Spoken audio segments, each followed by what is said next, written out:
Kia ora, New Zealand, and good afternoon, Aspen. Thank you for joining us today for the first session of the Sister Cities Challenging Series, an initiative that brings together the communities of Aspen and Queenstown to tackle shared challenges and foster global connection. To my friends in New Zealand, I'm Debbie Braun. My mountain is McKinley and my river is the Matanuska. To my colleagues in Aspen, I'm the president of the Aspen Chamber Resort Association, and it's a privilege to welcome you all to this important discussion. Our topic today, winter sports and climate change, what's the plan, is both timely and critical. As premier winter sports destinations, Aspen and Queenstown share unique responsibilities and opportunities to lead the way in addressing the impacts of climate change on our industries, our communities, and our natural environment. This forum is designed to spark meaningful dialogue and collaboration as we work towards innovative and sustainable solutions. Before we dive into the panel discussion, I'd like to introduce today's moderator, Christine Maiden-Sharp. She's the former executive director of the New Zealand Chamber of Commerce, Singapore, and is the founder and chief executive of the Aspen Institute, New Zealand. Christine's passion for community engagement and sustainable innovation makes her the perfect guide for today's conversation. Christine, thank you for facilitating this important discussion. I'll now hand it over to you to introduce our panelists and lead us through what promises to be an enlightening and inspiring session. Thanks. Thank you, Debbie. They're very kind of you. It's very exciting to be the first of this kind of collaboration between sister cities. We're coming together to look at the challenges facing our winter sports and climate change. And we have an outstanding panel today, bringing business and science perspectives to this critical conversation. Let me introduce them. Hannah Berman, Senior Manager of Sustainability and Philanthropy at Aspen One, the parent company of Aspen Skiing Company, Aspen Hospitality, and Aspen X. Hannah also serves on the local town council where she champions state and local policies to advance clean energy and electrification. Paul Anderson, Chief Executive Officer of NZ Ski Limited, overseeing New Zealand's largest ski operations, Coronet Peak, the Remarkables and Mount Hutt ski areas, which collectively host over 700,000 guests annually and employ 1,400 staff. Dr. Todd Redpath, Scientist and Senior Forester at Interpine Innovation. Now, Todd's research focuses on applying remote sensing and geospatial techniques to better understand cryospheric processes. That's where the water is in solid form, so that's snow hydrology and especially the impacts of climate change on seasonal snow. And Dr. Jim Salinger, our special guest, a distinguished global climate scientist, New Zealander of the Year, and Nobel Peace Prize co-recipient in 2007. Jim will share some observations at the end of the panel discussion in about 14 minutes, just before we move to the Q&A session. So everyone, we encourage you to actively participate by sending in your questions to the chat line, and we'll have a look at those at the end. So let's get started. For my first question, have we got the panel ready? Okay. My first question is for Todd. And well, here we go. We're changing the image here. Great. So what is the global scientific consensus on the impact of climate change in mountain environments? And how, if any, do Queenstown and Aspen vary? Kia ora, thanks, Christine. I guess I'll preface my answer just with, obviously, most people are probably on board with knowing that it is getting warmer globally with climate change. We know that that's happening due to increased greenhouse gas concentrations in the atmosphere. That's mostly carbon dioxide, and that gets really interesting in the mountains, particularly where we're interested in snow and ice. And seasonal snow has been a focus of mine over the last few years. And for snow to occur, we need two things. We need low temperatures and we need precipitation. So as the Earth gets warmer, there's a fairly reasonable expectation that we'll see an impact on seasonal snow across most of Earth, and that's been observed across most regions globally. So most of the ways in which we might measure snow we are seeing reductions in, say, the extent of snow cover or peak snow depths, or maybe an earlier occurrence of snow melt in the spring. Where it gets a little bit more interesting is that precipitation changes are a bit more variable and a bit more complex. So we're not seeing the same magnitude or timing of those changes globally. And where things get really interesting is that because of where we are in the world in New Zealand, our story with seasonal snow is a little bit more complex than it is in other parts of the world as well. So people like me that are interested in and do research around snow, we use the word variability a lot. So we often say snow is really variable, and there's a lot of variability from year to year in our seasonal snow. And one of the big challenges is actually understanding how that variability, or how we can sort of untangle that variability from the longer term climate change trends. And that's a bit of an ongoing challenge. But overall, globally, we certainly see reductions in snow covered extent, the amount of snow, and if we look at, say, what the IPCC do and the way that they report things across most of Earth, they kind of attribute or associate a high confidence with sort of negative impacts on those in terms of what we've observed. In Australasia, the confidence in those observations is actually not as high. So there's a bit more uncertainty about what we've seen here locally.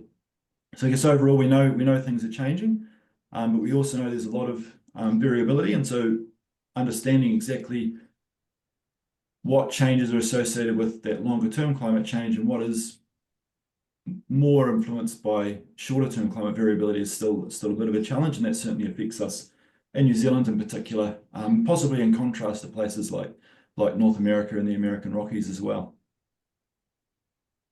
Oh, that's fascinating. Thanks, Todd. I thought we would now pass over to Hannah and Paul to comment on what they're actually seeing in Aspen and Queenstown and looking at snowfall patterns and the ski season length and any changes over the past decade. Hannah. Definitely. Since 1980, Aspen has on average 31 days that no longer get below freezing. And that's like losing an entire month of winter to a business who wants to stay in business forever. And if you look at projections out into the future on climate, if we fail to curb carbon emissions, the soil moisture levels by 2080 would replicate what we had in the Dust Bowl. So to us, climate is an existential threat to our business and our way of life. And we used to think it was just shorter winters that would be an issue, but we're increasingly having impacts from wildfires in the summer as well. Paul, what are you seeing in Queenstown? Kia ora, everyone. Look, we're definitely seeing a warming. So I think the climate science is very clear, and we rely very much on the government agencies who are tracking this. But over the last century, I think you'll see there's about a 2-degree warming in Queenstown at lower elevations, and therefore at higher elevations also. What Todd just mentioned regarding that variability of precipitation and temperature, we probably see that coming to bear on the mountains, because if we look at the last 30 years of snowfall, we've got mixed results there. So Coronet Peak, which is actually our lowest elevation resort, has got a slightly positive trend.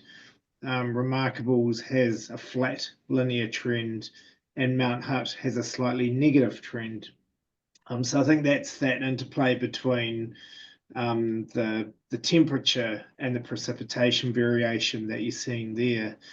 But anecdotally, we are seeing more and more weather variation during the season. We're seeing wind, we're seeing a lot of freeze thaw, and narrowing of snowmaking windows, which affect the way we operate. And couple of examples even from this year. During this year, we rebuilt Coronet Peak 4 times after rain events during the season. At Remarkables, we had more closed days this year than we've ever seen before, mainly due to wind.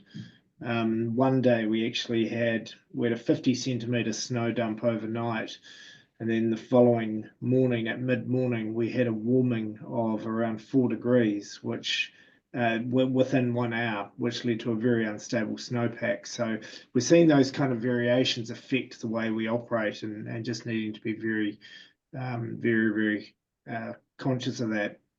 In terms, just looking a little bit closer at our snowfall stats, and I mentioned those different variations, different elevations. One thing I noticed was that if you look at the standard deviation of the annual snowfall, when you look at Coronet Peak, it's got a higher percentage standard deviation than Remarkables, and Coronet Peak's had a lower elevation. Its variation is about 36%, whereas Remarkables is 24%. So that may be a bit of a hypothesis that there's more variation at those lower elevations than at the higher elevations. Thanks, Paul. Todd, perhaps you might want to comment on the different geographies of Aspen and Queenstown for the audience, just briefly. But also I wanted to ask you, how reliable and comprehensive are the scientific forecasts? And, you know, what are the main uncertainties or gaps in knowledge?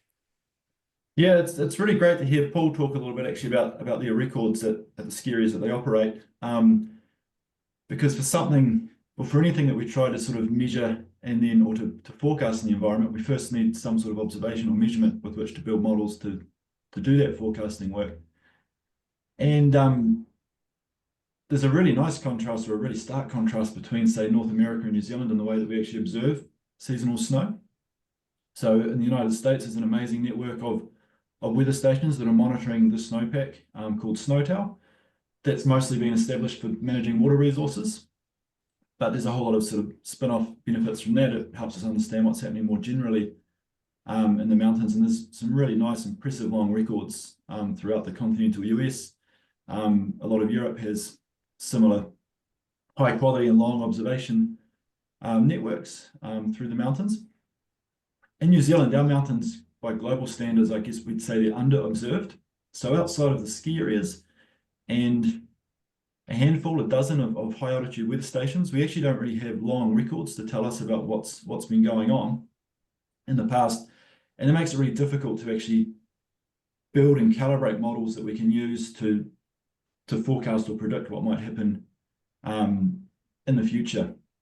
So there's a bit of a challenge there for us here in New Zealand in particular. So a lot of what we do know about seasonal snow has come from satellite observations, and that's been most useful since about the year 2000. So that's still a very short record.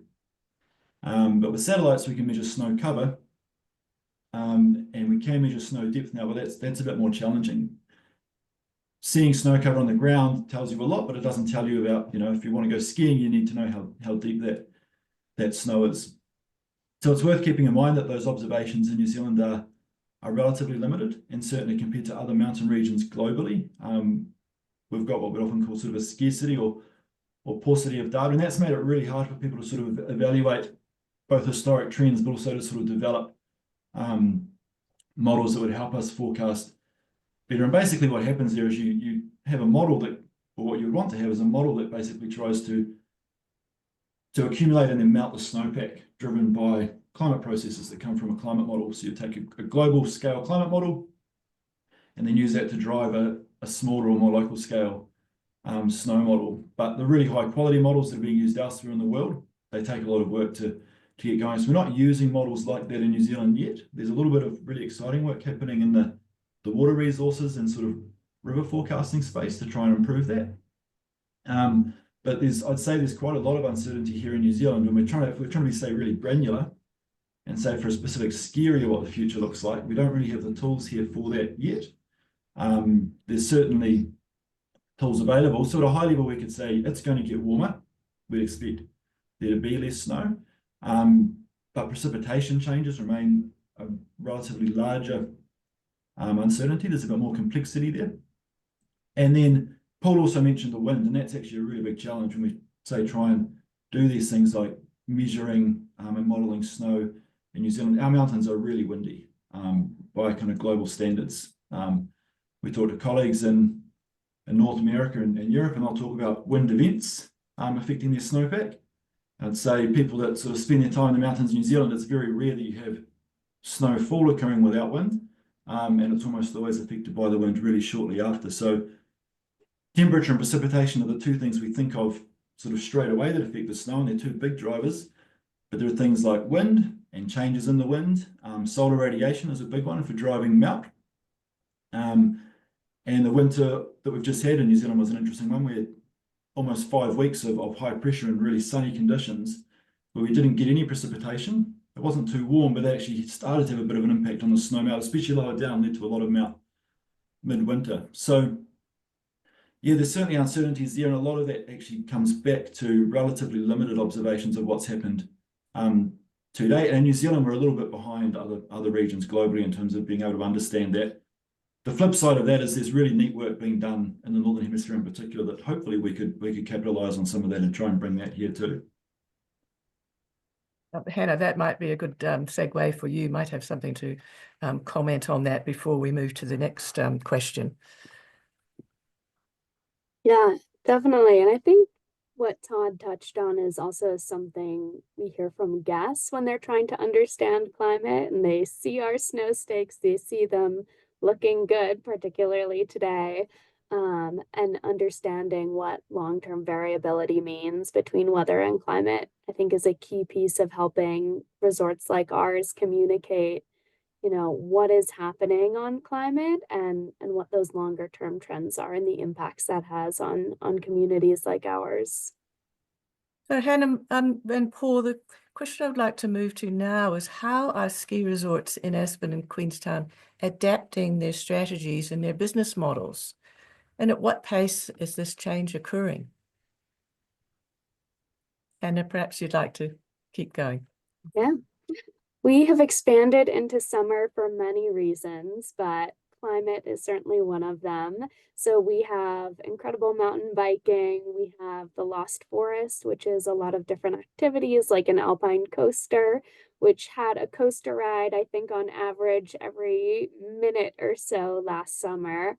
And that's been a way for us to diversify our business in Aspen. But we also have hotels, the Limelight Hotels and the Little Nell Hotel, and we are expanding the communities we're in for those. So we have new hotels in Denver, in Boulder, in Idaho, California, and up and coming in New York.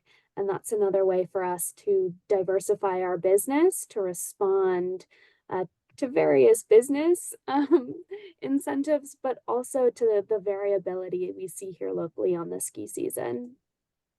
Paul, how are things changing in New Zealand? Well, in the short term, snowmaking and grooming are our most obvious strategies for mitigating against climate change or the impacts of that. Before snowmaking was installed in Queenstown, some years we didn't get the mountains open here until August, and now we can close to guarantee at least a limited opening by the middle of June.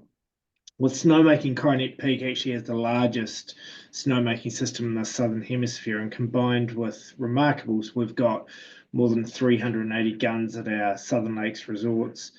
And now all our major developments are planned with snowmaking to mitigate the risk of below average snowfall years. It's great to see that the more modern snow guns are coming out with vastly improved efficiency and therefore snowmaking ability. So they're not only using less water and less power, but they're also producing more snow. And I guess the next steps for us is to look towards all-weather snowmaking, which would allow us to build a snow base even before the temperatures drop low enough for snowmaking. And we're looking at that for Coronet Peak especially because, as I said, that's our lowest elevation resort. With grooming, the modern machinery has got some quite fantastic technology which allows us to track the snow depth. And I mentioned that rebuild of Coronet Peak 4 times this year. Knowing exactly where your pockets of snow are is invaluable for that.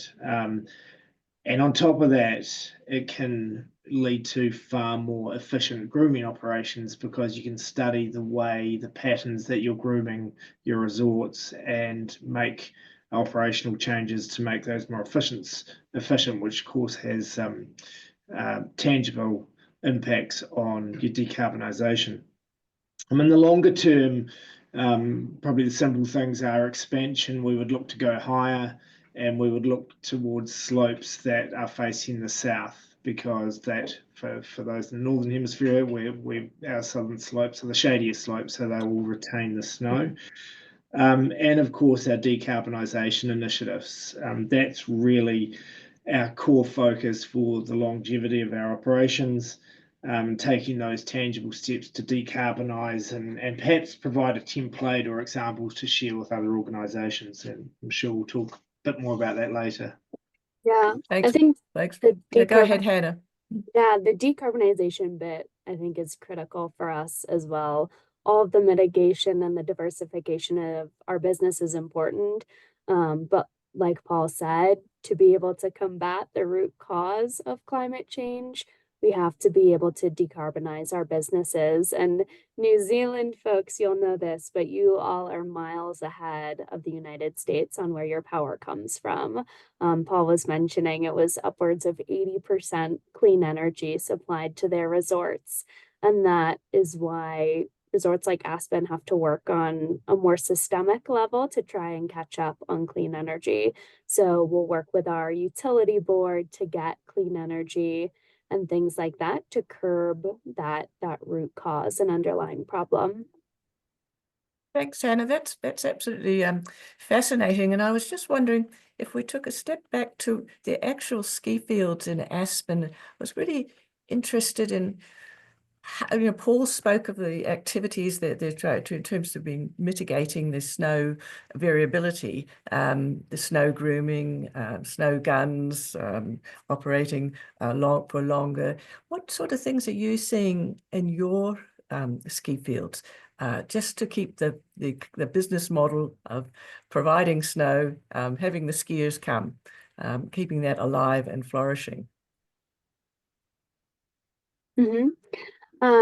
We are also working on all those same things. We've expanded snowmaking top to bottom, and we cut new terrain at Aspen Mountain called Heroes. And we're on the other side of the hemisphere, so we have north-facing slopes to really minimize the impact of the sun. They're high altitude, and they were also cut in a way that makes some of the runs more narrow so that the trees on either side have a better shade line to protect the snow on those runs. So as we see the bottom of our area melt out more quickly in the spring, we'll be able to retain more snow up top. And but for those of you who are not aware, that is a big difference between the New Zealand and Aspen ski fields, in that we are free of trees on the ski fields largely, compared to North America, and the height difference is obviously another big area of difference. So we've sort of touched upon some of the other activities, and I know they are not the core activities. The core business is the ski business. But we've touched upon them. I thought we'd go into a little bit more. So what other alternative year-round tourism activities are being developed in your field? So Paul, perhaps you'd like to go first. Yeah, sure. Look, yeah, part of our approach is to build a year-round attraction, especially at Coronet Peak, given its very close proximity to Queenstown. We've already got a thriving events business up there. Coronet Peak's base building is one of the largest event space in Queenstown, and because it's so close, it's ideal for events, gala dinners, plenary sessions, and so on. So a very large and spectacular venue very close to town. But over the last 4 years, we've been developing our mountain bike and sightseeing offering at Coronet Peak. Compared to our winter operation, it is a relatively low scale. However, we're really conscious of our part to play in creating Queenstown's offering as an overall mountain bike destination. Queenstown, for those who haven't been here, has got some fantastic trails and a massive range, all the way from e-bike out to the wineries through to crankworks level downhill trails. So for us, we want to do our part to keep on building that offering and make that really important for Queenstown. But accentuate that with great sightseeing. So gondola to the top of Coronet Peak, 360-degree views on standing on the top of a mountain is something that is not that accessible to a lot of people, but with the facilities we've got up there, we've been able to provide that. And then future options, Hannah, you mentioned a mountain coaster. We're looking at a similar attraction at Coronet Peak for the future to just start to build that scale that we can operate in summer also. Thanks, Paul. Hannah, what sort of, you've mentioned a couple of diversification into hotels and other tourism streams. Do you want to elaborate on some of those? Thanks. Definitely. Well, Paul, you'll have to come test out our mountain coaster for market research. But we've definitely worked on kids and family activities, particularly at Snowmass. There's exceptional mountain biking, not only on our hills, but valley-wide. And then growing into new communities has an opportunity to bring what makes Aspen special into other places. So we do that through how we train our staff, how we anchor our orientation for new employees around sustainability. But one of the areas at the Limelight Hotels that is in Denver and Idaho and will grow as those hotels expand are our Aspen U Speaker Series. So we bring in kind of grad school level speakers to talk about climate justice, social issues. And the idea is it's free and open to the public, and you have these world-class folks coming in, and you get to mill about with them and drink a beer and hear from folks like Naomi Oreskes or Zan Jones or Bill McKibben talk about climate and other issues. Thanks, Hannah.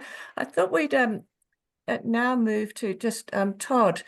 Before we look at sort of reducing carbon footprint again, I just wanted a question about how the local mountain ecosystems are being affected by changes in the snowpack and winter conditions.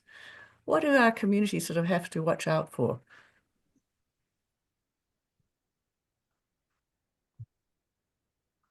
You're on site, mute.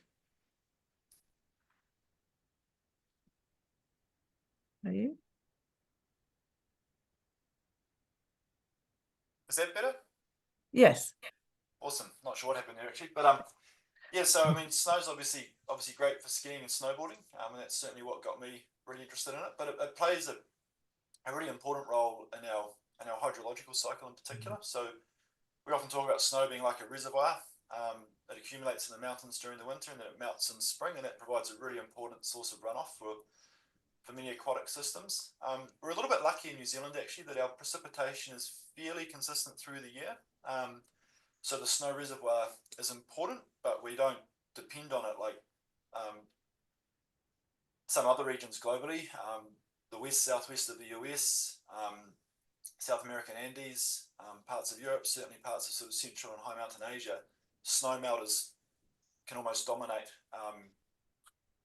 sort of stream flow and river flow sort of through that spring melt season into summer, but it is a really important contributor there. So as you have less snow in the mountains, you're modifying one of the kind of key components of that hydrological cycle, and that can have big downstream impacts on ecosystems. So if you think about aquatic life, but also water availability for agriculture, drinking water for towns, and a lot of that is around changes in timing of that water supply, and in many areas the way that sort of water management has sort of evolved in terms of understanding when reservoirs fill and when you can then use sort of downstream reservoirs, dams and things like that, and when that water is available.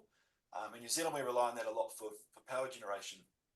So we had a situation earlier this year in New Zealand where we had low levels in our hydro lakes, and that was partly influenced by a relatively small snowpack in the Southern Alps last winter, the winter of 2023, coming into 2024, along with less precipitation in our mountains in general. So changes in the mountains are important for more than just our ski areas. And that's when we think about, there's things we can do on the ski areas that are important to keep those businesses going, but also thinking about the role that the mountains play in our wider environment and the sort of the climate change impacts that stem from that. So there's quite a lot there actually, and there's a lot of people sort of globally thinking about that. I think the number that usually gets thrown around is that somewhere on the order of about 1 billion people globally depend on snowmelt to some extent for their drinking water supplies. So it's that water tower function is pretty important. Oh, that's a sobering number, 1 billion. Paul, we'll perhaps start off with you. We're sort of going back to, you've touched on it already, some of the activities you're implementing to reduce your carbon footprint. But we extend it also to all those activities to reduce the impact just in general for the communities. Can you elaborate a little about what's happening at NZ Ski? Yep, sure, Christine. So we've got a sustainability strategy based on 3 core pillars: decarbonisation, waste reduction, and biodiversity. For the purpose of this conversation, I thought I'd just focus on the decarbonisation part of that. So the first thing we did to really start to generate some momentum on decarbonisation was work with other resorts in New Zealand through our industry association to create a carbon calculation tool. So it put us all on the same page. It allowed us to actually start to recognise what greenhouse gas emissions we were producing, and then start to identify the opportunities for reducing them. In round figures, we produced 3,000 tonnes of scope 1 and 2 emissions per annum from our operations. And the other thing that's really spurred us on, and just to give a shout out to our regional tourism organisation, Destination Queenstown, who at the same time we were doing that work to start to measure our emissions, launched their regenerative tourism plan with a core vision in there to decarbonise our visitor economy by 2030. And when I sat down with the DQ Chief Executive, Matt, I said, look, we're 100% on board. The timing was perfect. So it really helped us generate some momentum in our organisation also. So then in 2023, the first substantive step we took was to transition our entire electricity supply to being certified carbon neutral. We had to pay a modest premium for that. And that was combined with other initiatives like fleet utilisation, transition to hybrid vehicles, grooming efficiency, and we achieved a 48% reduction in our net emissions in 2023 from 3,083 tonnes to 1,593 tonnes. So then the discipline of measuring where our emissions were focused us on the right things, and in the last year we've reduced net emissions by a further 24%. So that was initiatives like electrification of kitchen equipment, again grooming efficiency, using that technology I mentioned before. We've studied our patterns. We're actually reducing our fleet by 1 machine this year because we've achieved better patterns, and we're more confident of being able to achieve the same result with less grooming hours. And we've accentuated that with some credits. And I thought I'd just mention the use of credits in our strategy. We had to recognise very early on that we weren't going to get all the way there just focusing on our gross emissions, because we have to recognise some of the technologies are not quite there for us to be able to transition everything to electric or hydrogen. So we are going to use some offsets while we wait for technology, hopefully, to catch up and provide us with some solutions. Other things, we also focus on scope 3. So we've invested heavily in a bus fleet and subsidised guest transport in both Queenstown and Methven, because we know that a full bus has about 50% less emissions than the equivalent amount of cars. And the other one I'd mention this year, and this is one I've been really stoked with, because it is just good business, but it's spurred on by the desire to reduce your overall emissions. And that was our waste to landfill. So we'd noticed by providing recycling stations and asking guests to sort their own waste, that we were getting a lot of contamination and a lot of our waste streams weren't pure. So we actually brought that entire rubbish sorting to the front of house, which sounds a bit perverse, but we built some really tidy sorting stations. We staffed them, and that initiative has reduced our waste to landfill this year by 42%. So it's had real tangible savings for the costs for us, as well as reducing that waste to landfill and therefore the Scope 3 greenhouse gas emissions. So that's kind of my message I take, is that a lot of the initiatives you take, while you feel like they've got an upfront cost, do have real business benefits, because really they're all about running your operation more efficiently, and all those benefits come. Well, that's fantastic. Hannah, how is it progressing in your community? Mm-hmm. Well, we were one of the very first sustainability teams of any ski area in the US. And when we started, we were doing Herculean efficiency projects, and we put solar panels on top of highlands, and you could have guests come in from all over the world and see the solar panels with the bowl in the background. And they'd be like, wow, does this power your mountain?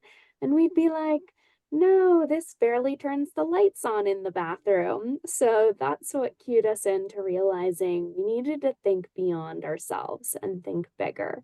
And so we looked around at what we could do, and we realized that the biggest part of our carbon footprint is our electricity. It's about 60%.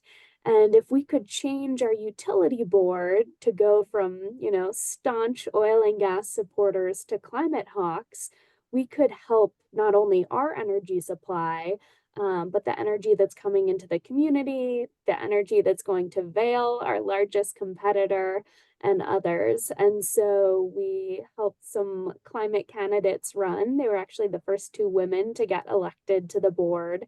And they slowly transitioned that utility from about 8% clean energy to a commitment to being 100% clean power by 2030, which means the way we haul folks up mountains, the way we can heat and cool all electric buildings will have no carbon impact. And to us, that really cued us into thinking regionally. And the other thing we try and do is build climate models. So we are working to build the first all-electric hotel in the United States. And that is going to be in Mammoth, California. And it's great if we do that. Hopefully it will be a great building, but the bigger goal there is to celebrate and normalize that companies should be creating all electric buildings, because if it's all electric, it will green as the grid greens. Whereas if you install a gas line, that building will emit carbon for the next 50 or so years. And that leads us to another piece of our strategy, which is spreading the word. We are lucky to have an internationally known brand and town name.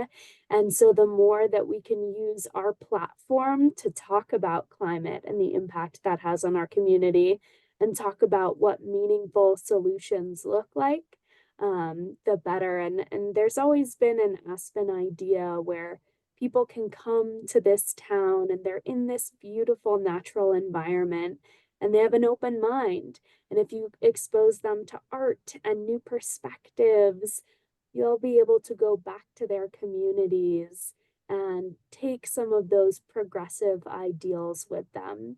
And so we've done that through educating ski instructors on climate. We've done that through having free test drives of all electric vehicles while you're here, and other ways to try and help spark folks' imagination to figure out that those heads of state and those heads of countries that come and visit us can do those same things in their community and work at a more systemic level.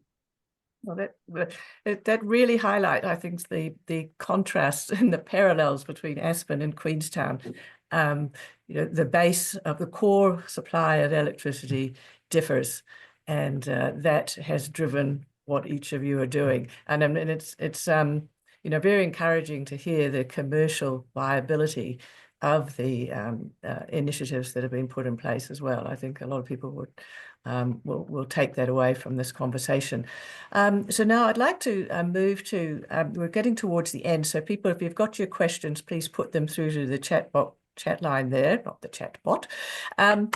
But now the question I'd like to ask is about technology. And we're looking at, is there any revolutionary technological advances on the horizon that could mitigate climate change or ensure sustainable activities?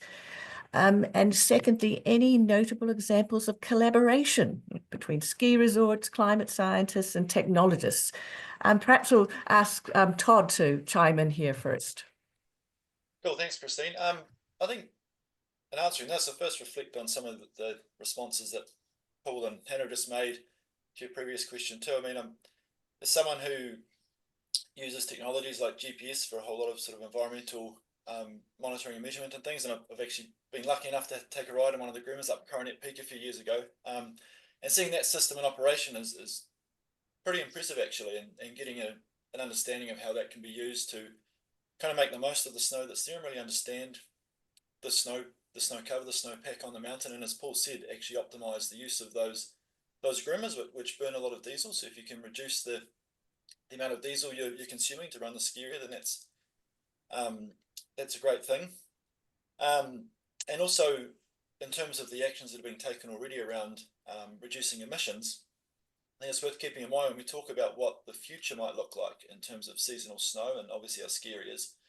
The emissions pathway we end up on is really important, and there are some pretty neat studies that have been done mostly in Europe, sort of doing ski area level kind of projections, and at mid to high elevations you really see differences in what the future of those ski areas looks like depending on the emission scenario we end up on. So as the operators, you know, if they can sort of take the lead there and make sure that they're sort of keeping things in order and reducing their emissions for a start, that if everyone can get on board with that, then there is some benefit there. I think one of the things that's always interested me sort of from a science perspective, and I think again it's starting to happen a little bit in Europe, a bit more of, I guess, a collision between what's happening in the snow modelling world and the ski area operations. And I think there probably is a future where, say, snow models can be run in a way that they can really inform what's happening operationally on the mountain, sort of in near or close to near real time, which might help guide decisions around the grooming and snowmaking that you do, and do that in maybe a more precise way. I think there's some really interesting things to be explored there, and those will be the same sorts of models that are also being used to generate those longer term climate projections. And there are certainly research groups in Europe that are doing some pretty interesting work in that space. Some of the main snow modeling frameworks have modules for grooming and snowmaking within them. I think a lot of as Paul sort of mentioned, a lot of the technologies are there now and are available. I think personally, the way I think about the snow sort of climate and seasons we get in New Zealand, anything that can allow the ski area operators to be more kind of agile and responsive to the conditions they've got and more flexible in how they operate is probably going to be beneficial. You know, the variability that we're familiar with now is, if anything, probably going to get amplified in the future. And so when you hear those stories that, you know, Queenstown skiers are often familiar with about the, you know, Coronet being rebuilt more than once through the winter, you know, ways to be able to do that and handle those, you know, rain on snow events. That's something we probably will see more of going forward, and being able to recover from those quickly will probably benefit the ski area operators for sure. Thanks, Todd. Hannah. Definitely. So we work with a couple different nonprofit groups that help us, you know, understand the science, understand the policy of climate, but also understand how to bring people along. We have most of the technology that we need to solve climate, which is to electrify everything and then make sure that electricity is coming from clean power sources. But what we lack here in the United States is political will to implement that technology. And so we work with Protect Our Winters, which is a group trying to educate the outdoor recreation industry on climate and public lands, and then empower them to speak with their representatives, to speak up, to write op-eds and be part of the broader climate movement, to help advance action. So they're a great group to work with. They also have a branch in New Zealand. And the more that we can use our platform as a brand to elevate scientists, to elevate new technologies or existing technologies, the better to help advance, not only our carbon footprint or impact, but the broader piece, because we could be net zero tomorrow and that doesn't solve the underlying problem, or all of the good businesses or all of the ski areas could be net zero tomorrow, and that doesn't curb the problem, which is why we've worked with those nonprofits to try and make it bigger and beyond ourselves. And just to kind of go down that rabbit hole for a bit, we're the ski industry. We have people showing up with rain on snow, with rebuilt coronets, in all types of weather with their friends. And we want to harness that energy to make sure those same people are showing up in the United States to vote in elections, to nudge things along and get progressive climate policy in place. So we try and harness those enthusiasms that they have for skiing to be a citizen as well. Excellent. Paul. Yeah, look, there are a few technologies that we're kind of waiting on. We're hoping they develop faster. The big one is, as Hannah mentioned, electrification. So as much electrification as we can possibly do. I mentioned making the decisions for the right business reasons also. I'm a big believer in running a business sustainably. So you can't do these things whatever the cost. We made a decision this year at Coronet Peak. We were desperately wanting to upgrade a boiler up there, move it from diesel to electric. The premium was $400,000 above what we needed to spend. So we've paused that while we'll run that for a bit longer. That would have saved us 100 tons. So while we were gutted not to achieve that, we've also got to recognize that capital is not free. One thing that would be amazing for us, I don't know whether there's any oil company people on the line, but we would love to get our hands on an alternative fuel called HVO, hydrotreated vegetable oil. It's a carbon neutral fuel created from biomass, and I understand it is hydrogenated in some way. But because we've invested in our fleet of buses and groomers with tier 5 and 6 engines, they can take that fuel immediately, and that would be the single biggest move we could take to decarbonise our slopes. In terms of the alliance part of or the collaboration part of your question, Christine, we're part of a couple of alliances. One is, I mentioned, our industry grouping, SANS, our Ski Areas Association of New Zealand. We've got a sustainability committee there, and that was where we started forming these calculations and drawing our attention towards it.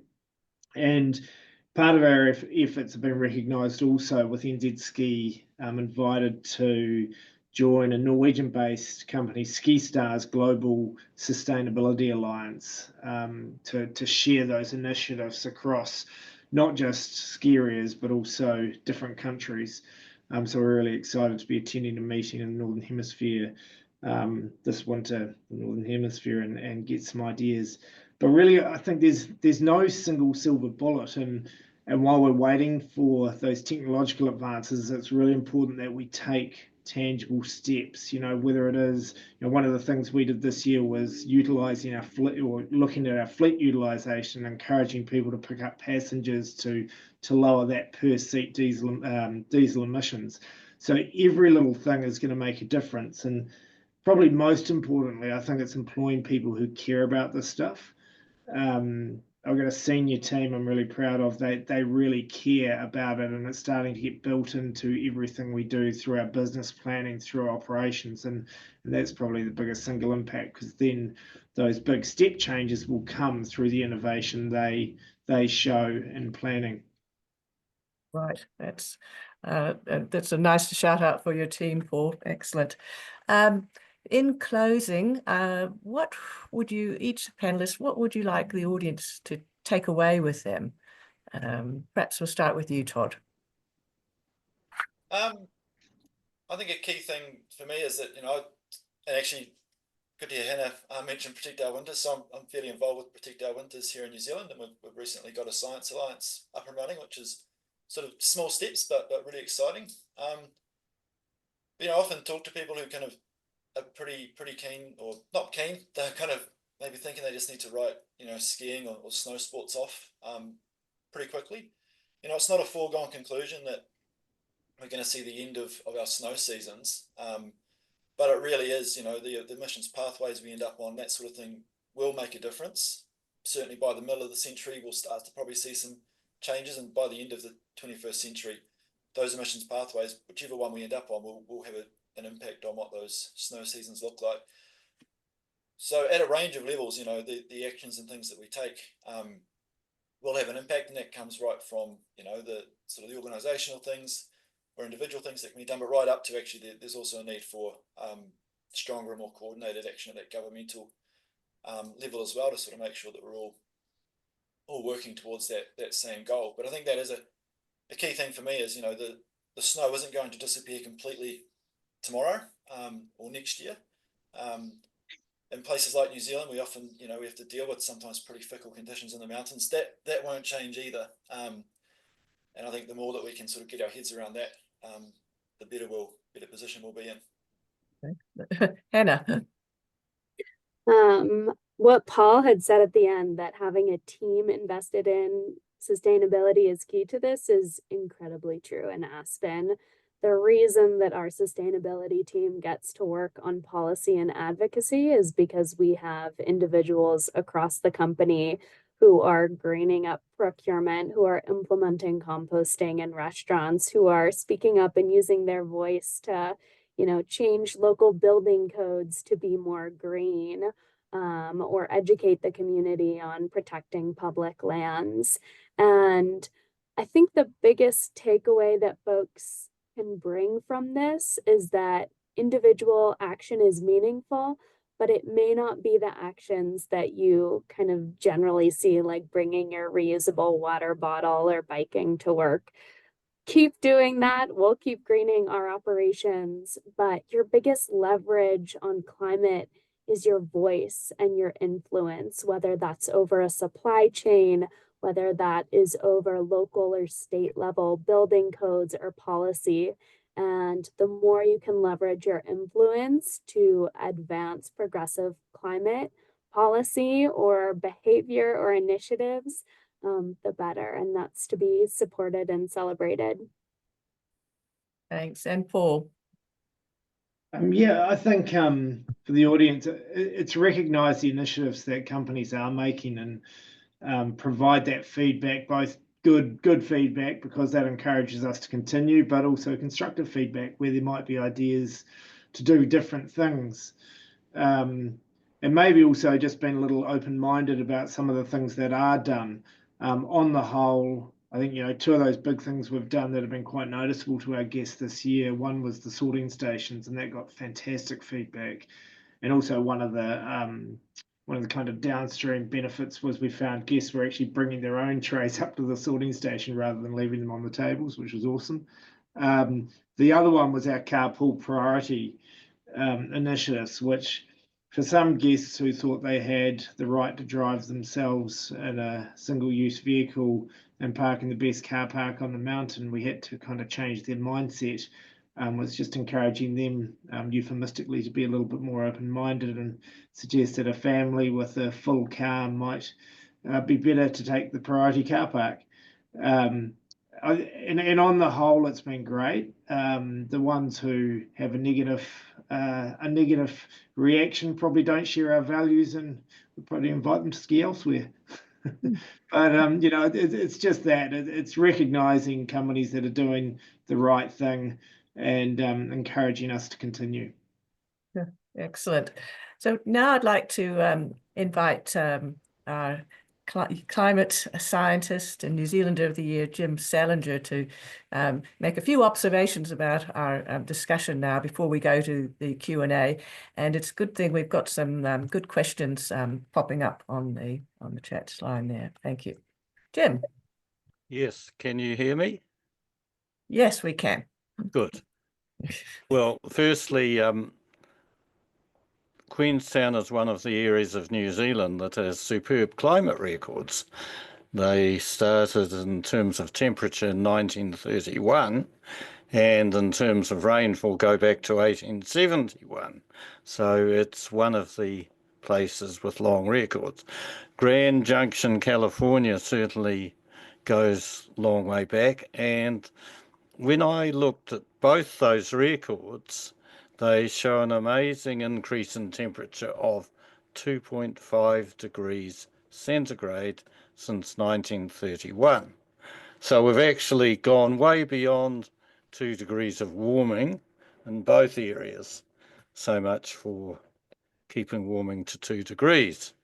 To which I have to say, in the permanent snow and ice area, we've lost half our ice mass, permanent ice mass, ice volume in New Zealand since 1949. So there's dramatic things happening in the alpine environment. So unfortunately, I have to be pessimistic there, and I say it seems to be we're on a business as usual track, and it may be 3 degrees by the end of the century, which is probably 300 to 400 meters, sort of average snowline range in the mountains. For Coronet Peak, it's interesting.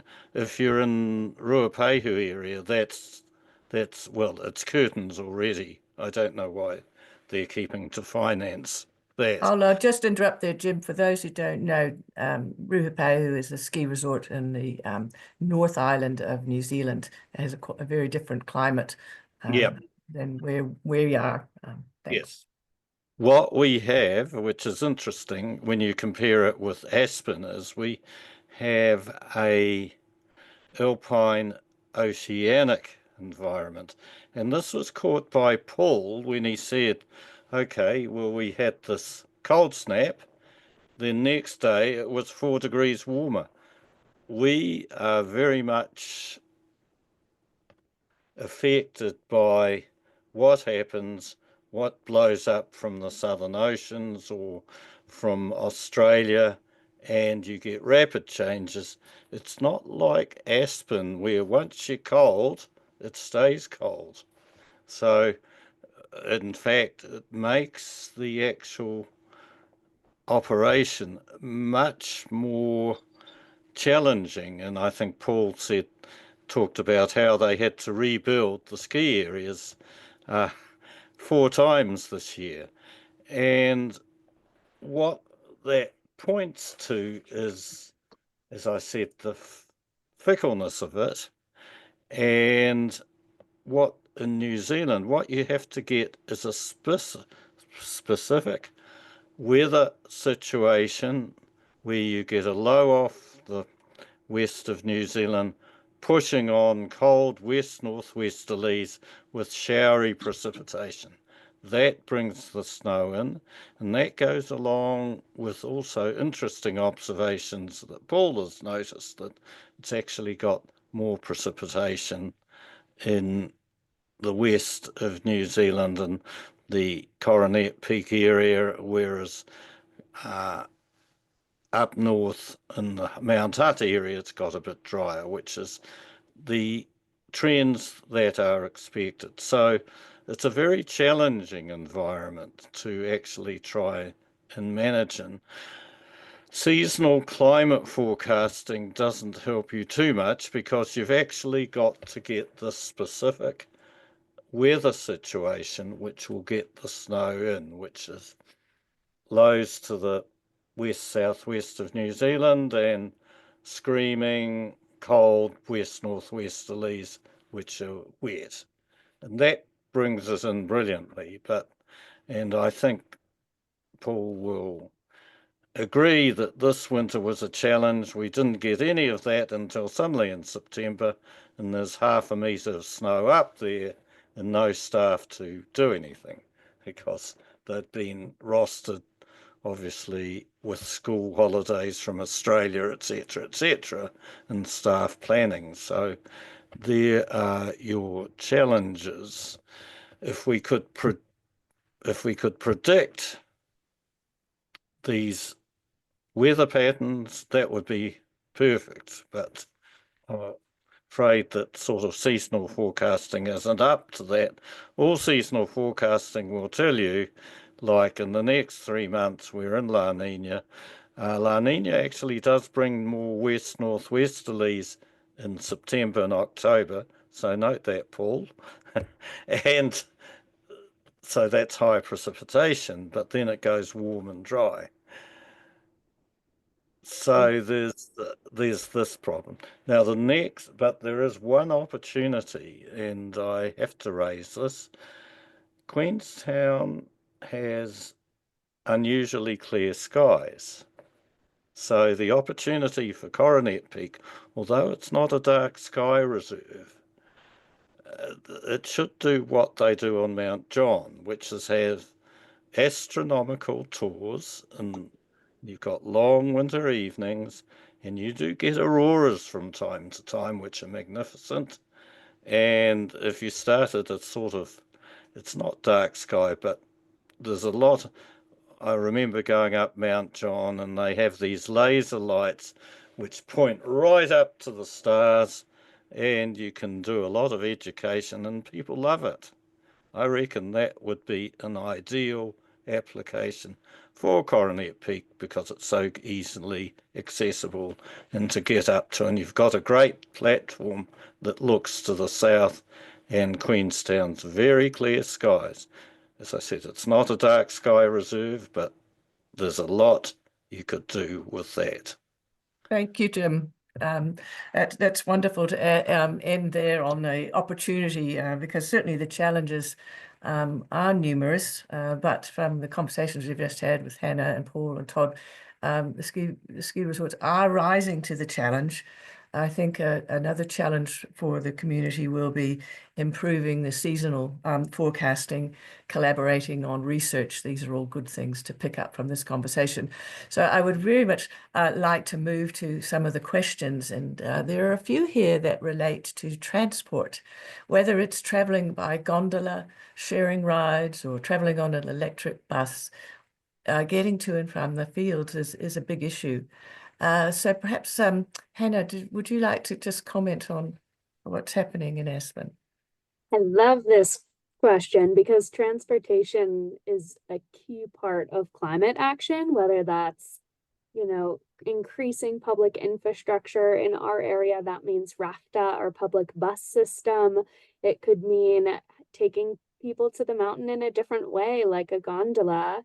And something new that we're working on the sustainability team at Aspen is how to use our airport to fund climate projects. 79% of jets into Aspen are private, and we are working to get a carbon tax on aviation so that we could use that money to fund electric buses, to fund the decarbonization of buildings in the valley and things like that. Paul, what's happening here? I've mentioned a couple of things. One, the carpool priority. Our calculation suggested that actually produces about 30% less emissions on a per guest basis because you're basically getting more people and less cars. We also mentioned our ongoing investment in a bus fleet here in Queenstown particularly, and in the Mount Hutt context where we're subsidising another operator to bring people from Christchurch and Rolleston to Mount Hutt, just trying to make that a sustainable option for them. And then the gondola access is one that we are actively pursuing with some partners. People may have seen in the media a potential project taking a gondola from the base of Malgans Valley up to the Coronet Peak base area, which would of course be electric and allow people to make that choice to leave the car at the bottom and take the gondola. Mm-hmm. And one other piece of transportation is making sure that housing is connected to transportation. And I see a great question here in the chat on how like commuting and permitting works. And I think one scenario we see a lot in the valley is people wanting to build affordable housing, but way down valley and not in their neighborhood, not in their backyard. And the more that we can accept planning and zoning and urban planning that puts affordable housing on bus nodes, the more we can have our workforce get to us in a more sustainable way. Thanks, Anna. We'll move on to the next question. This is for you, Todd. We've sort of talked about the quantity of snow, and you mentioned a little bit about the quality of snow. The question is about the quality of the snowpack and how this might change or in its build-up over the season. Is it likely to have lower structural integrity or be more avalanche prone? Yeah, this is actually an awesome question, so I'm glad it's come up. And at the University of Otago previously with a colleague of mine, Aubrey Miller, we've thought a little bit about this and done some work, a little bit of work in this space, but I think there's a lot more to do, particularly around how avalanche hazard might evolve in the future. And this gets really interesting in New Zealand. So as Jim mentioned, we sort of got an alpine oceanic type of climate. We often think here we have like a fairly maritime snowpack, and that if you're sort of in the avalanche game, that kind of gives you a bit of an idea of what sort of avalanche problems you typically encounter. Maybe you end up with a big but relatively warm snowpack that is often not too difficult to manage from an avalanche hazard perspective. You can have big avalanches, but they're somewhat easy to sort of, well, easy is maybe not the right word, but there's an element of predictability around their behavior that can make them a little easier to work with. It's certainly a possibility, or potentially, especially in some of our higher alpine areas in New Zealand, as we go forward, we'll see more precipitation on the main divide, and that may lead to increased snowfall up high through the winter. And September this year was maybe a bit of an analogue for that. And so you might think, okay, more snow, more avalanches maybe. In terms of that snow structure, where this gets really interesting is actually often the really tricky avalanche problems occur when we have a shallow and cold snowpack, and that's something that folks in Colorado will often be familiar with. Things like deep slabs and persistent weak layers and things like that. And we had a real issue with this in New Zealand, particularly in the lower part of the South Island, sort of from Arthur's Pass south perhaps, in 2023, when we had a pretty shallow snowpack that year. But we got this persistent weak layer, a deep weakness in the snowpack that became really difficult for people to manage. And certainly when we're talking to, say, the avalanche forecasters and the ski patrollers and snow safety crews on the ski areas, a lot of them were sort of waiting for rain, that warmth of the snowpack to break down those weak layers deeper down. So that's a really interesting question. There's a lot to sort of go into there. But I think in our New Zealand context, one of the interesting things here to me is that the way that snow climate might change in the future, there's two quite viable outcomes. We may see winters where we have a shallower snowpack than normal that kind of leads itself to these persistent weaknesses that can be really hard to manage, or we may end up with winters that are wetter than normal, but still with a lot of snow. And 2022 was a really good example of that, where we had a really big snowpack early in the winter. It was a great early season in Queenstown in particular. And in mid-July, we saw a big rainfall event in the central Southern Alps. So Mount Cook Village had something on the order of 370 millimeters in 24 hours, which is not unprecedented for Mount Cook Village. You get some big rain events there, but that's the first time, and that's got a long record too, back to the 1920s, the rainfall and temperature records there. That's the first time I've seen anything like that sort of rain occur there in mid-July, and it occurred on a big snowpack that was still relatively cold and unconsolidated. And that triggered a series of very big avalanches, that rain on snow event. And some people may be aware of this, but there's a big avalanche path right near Aoraki Mount Cook Village, right above the Hermitage Hotel, and there's a big avalanche berm designed to divert avalanches away from the hotel. So that event tested the berm. The berm worked. The avalanche didn't reach the village, but certainly that's something that pretty wary of is sort of changes in what we might describe as sort of the hazardscape in the mountains under climate change. And there's ongoing work around that too. Thanks, Todd. Great. Now there's a few questions sort of about advocacy, getting some of the policy across the line in both countries. And so Hannah, perhaps there's one specific question about is there an expected timeline for the possible carbon tax on aviation in Aspen? So perhaps we'll start off that one. Well, I have no definitive timeline because I would expect we will try and we will fail and then we will go back at it and try again. The new administration definitely makes this a more difficult task because it is regulated by the FAA. And what we need to pass a carbon tax is for the FAA, the Federal Aviation Administration, to have it within their authority that our local airport can implement a carbon tax. Currently, we don't have the authority to do that.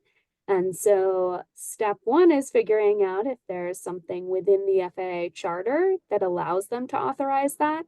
Step two, which is the more likely path, is figuring out what we need to pass through Congress that would clarify the FAA has it within their power to grant us authority to do a carbon tax. So depends how good I am at my job on how long it will take.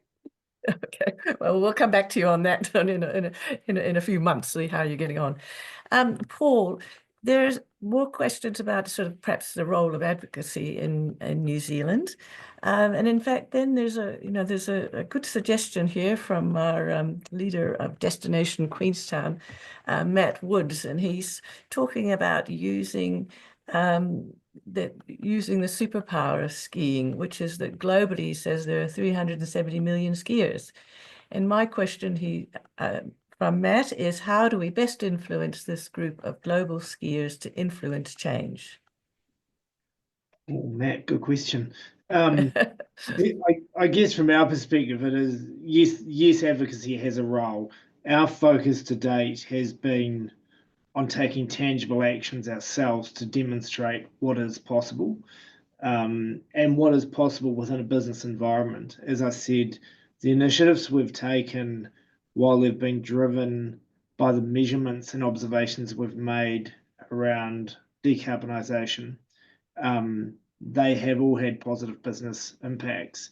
And for me, that's probably the best advocacy that a business can do, is demonstrating to other businesses what can be done.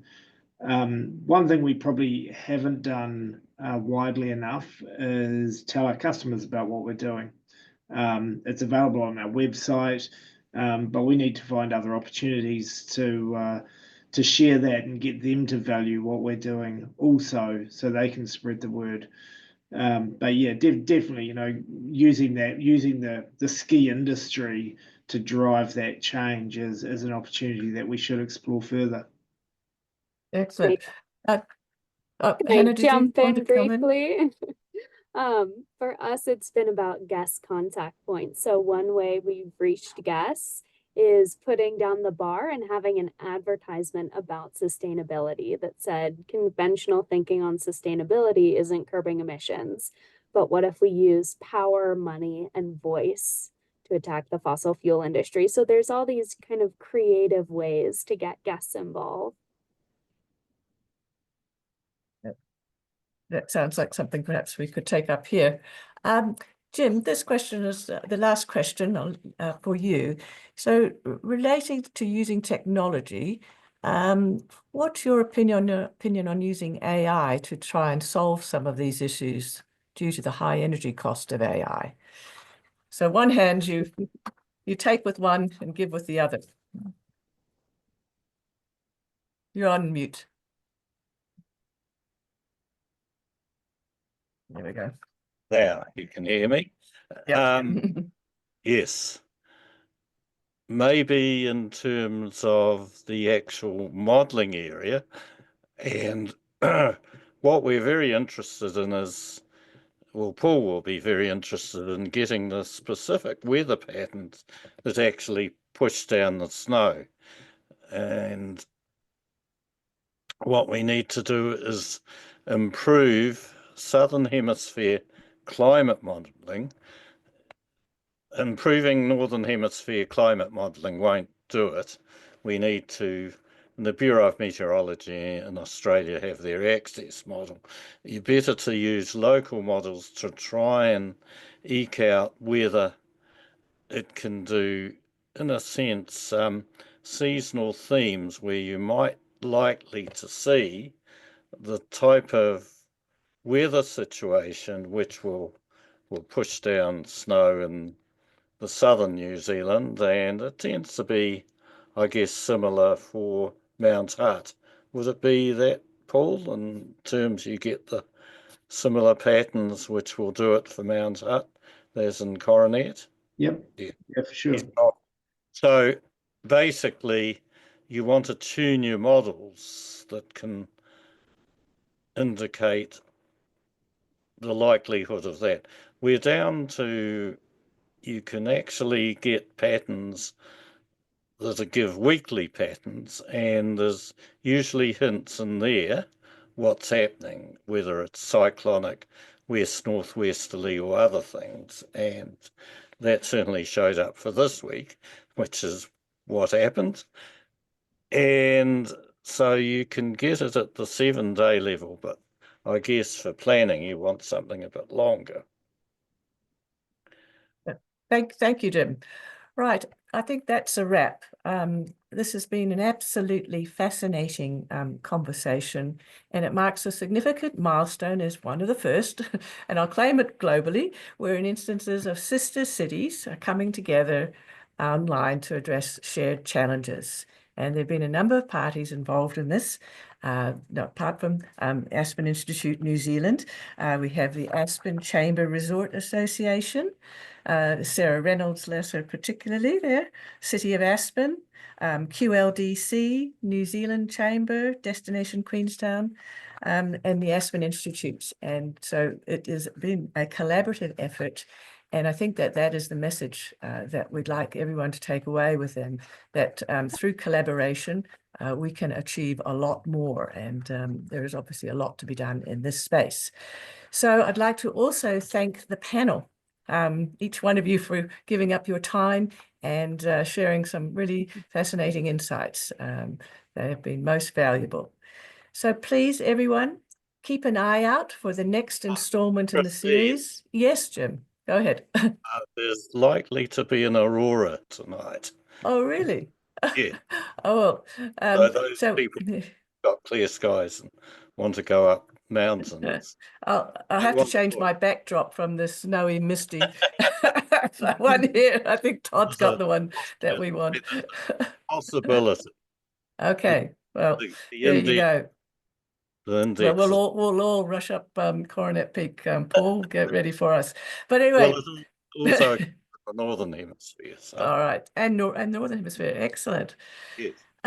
Now, so what I was just saying, this is a series of talks, and the next one is on infrastructure challenges. So that's going to be transport, energy, absolutely essential for these ski fields, and housing. We're planning that for Q1 next year. For joining us, and let's keep the momentum going. All the best for the new year and this happy holiday season.